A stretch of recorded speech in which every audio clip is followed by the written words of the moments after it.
Today is my new favorite day. You got to love this cup, and it's such a great saying because today is pretty much all we have, right? Yesterday is over. Tomorrow's not here yet. We only have today. And that's why I hate seeing posts every Monday on Facebook and Instagram and other social media where people are complaining about Mondays. It's Monday again. And you've seen them, there's a ton of them out there. If you hate Mondays, you're hating 1/7 of your life. We can't go through life like that. We can't go through life living only for the weekend. What? We only like 2 out of 7 days of our lives? That's not a way to live. That's not a way to enjoy life. Sure, we may enjoy the weekends a little bit more. That's fine, but enjoy every day. Today is my new favorite day. Now, let's talk a little bit about how we can make each day start a little bit better. And that's with morning routines. I'm going to share my routine and what works for me, but you need to determine what is best for you to help you start your day off with a bang, get going, and make your days the best they can be. And if the morning starts out great, the rest of the day will only be better. So this morning, my alarm went off at 4 o'clock. And I will admit, this morning, I laid there for about 10 minutes thinking. Say good morning to Jay. Good Monday. Appreciate you being here, Jay. Now, laying there thinking can be dangerous. You fall back asleep, and then all of a sudden it's 5 or 6 or, way past when you plan to get up. But, my alarm went off at 4, and I did lay there a few minutes thinking about things. And as long as you're productively thinking or you're enjoying the thinking and you don't fall back asleep and miss what you wanted to do, take a few moments to do that if it works for you. By the time I went to the bathroom and drank my full glass of water, something I recommend everybody do, they've proven that water is essential and many people aren't drinking enough. So I try to make sure that I have a big glass of water first thing in the morning before I have my coffee, which, we got to have our coffee, right? But the water is essential. So I drink a big glass of water, and it was this morning about 20 after 4 when I got started with my morning movement exercises. And this is just a set of easy exercises to get my body moving. I get all my joints warmed up. I do some fingertip push-ups and different things, not for strenuous, but just to get all warmed up. And once the whole body is warmed up, then I can get on to do some other things. And then later I'll work in my actual exercise programs, which might be yoga, it might be lifting weights, it might be on the bike, it might be, taking a hike with Rocky different days, might be shoveling if Mother Nature wants to help me out with my workouts. But the morning movement is just something to get going. Usually takes 20 minutes.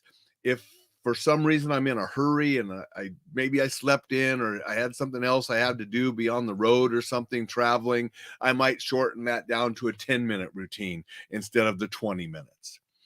So then by 4:45, I was on the keyboard working on one of the new book projects. I like to get up early in the morning and I think better and I work better. And so I like to get some writing done. And that's just a great time for me.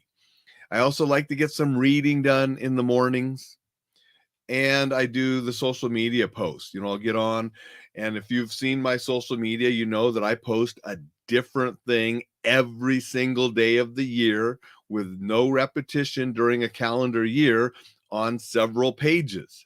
And so I like to make those posts, and I'll catch up on what other people are doing and comment and answer different comments and replies.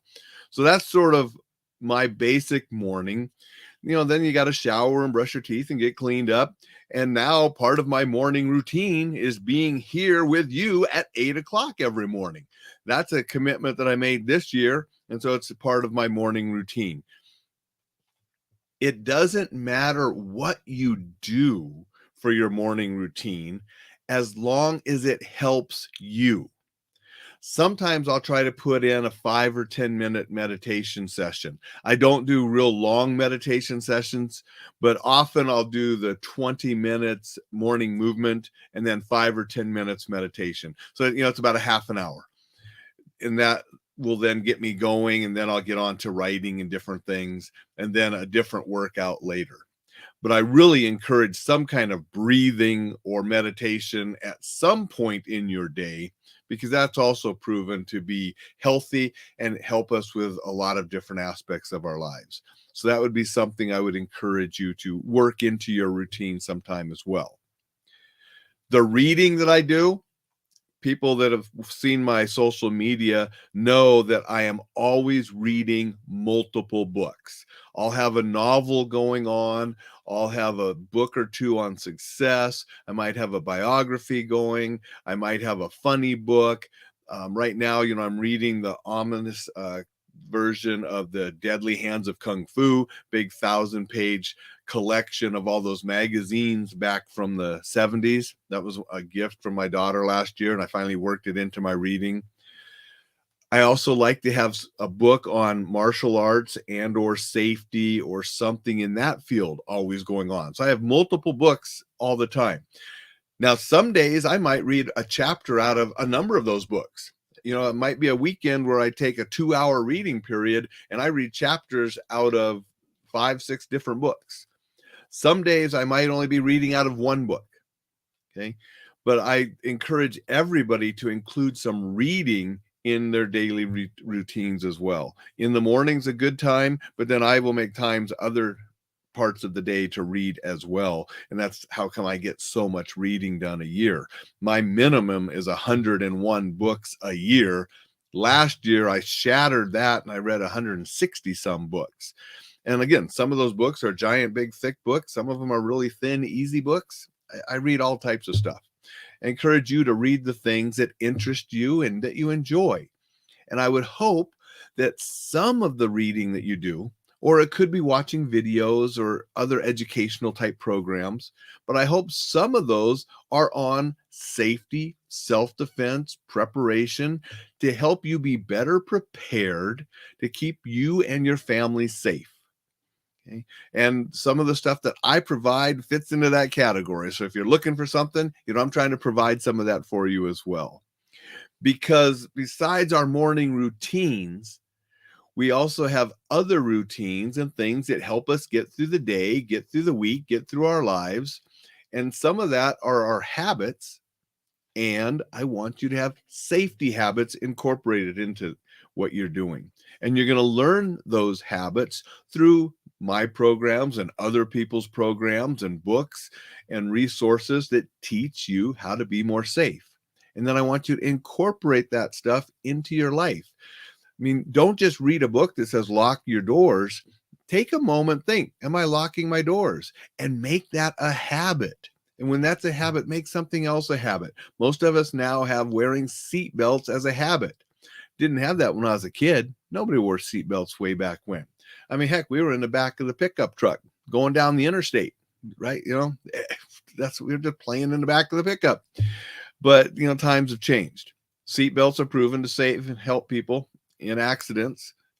The statistics don't lie. So we wear a seat belt because it keeps us safer. We lock our doors because it helps keep us safer. We exercise to be more fit because it helps keep us more safe and enjoy life more fully. So do some studying, but then also start incorporating those habits into your lifestyle. We talked a few episodes back about awareness, and I gave you a little exercise that you could go practice some awareness so you could enhance those skills that you have, and then they become habits. So when you go into places, your habit is just to notice where the exits are and the escape routes. And so if anything were to happen, a fire or any other kind of emergency, you know the ways out. And you can get yourself and your loved ones and those you care about to safety. And it just becomes a habit. It's funny down in Vegas a couple weeks ago, there were a number of us that just the habit sitting with the back toward the wall so we can see. And it was just sort of funny because the wives of those of us were agreeing that, yeah, he always has to sit in a certain place. And my wife was like, yes, when we go out to a restaurant or anything like that, it's always, okay, where's Alan going to sit? Where's Dad going to sit? And then where does Cosette and my wife sit? And it was just sort of funny that there were a number of us there together that we were all that type because we wanted the advantage of being able to see more. So if something were to happen, gives us that warning and time to react and do something to keep us and our families safe. So that's what I wanted just to discuss. It's sort of a short one this morning, but I wanted to share my routine, encourage you to develop a routine. There's even books out there that will help you develop a morning routine, and those are worth reading if you need some help. But think about the things that are going to make you healthy and successful and enjoy the day and start it off on the right track. And then incorporate those into your morning routine. And then take that throughout the day and make sure you're practicing safe habits as you enjoy life. That's what it's all about. Have a fantastic day. I hope that tomorrow, if you haven't started a routine already, that tomorrow is the first day of your morning routine. And I really appreciate that you're including me as part of that. Take care, everybody. Stay safe, and we will see you tomorrow.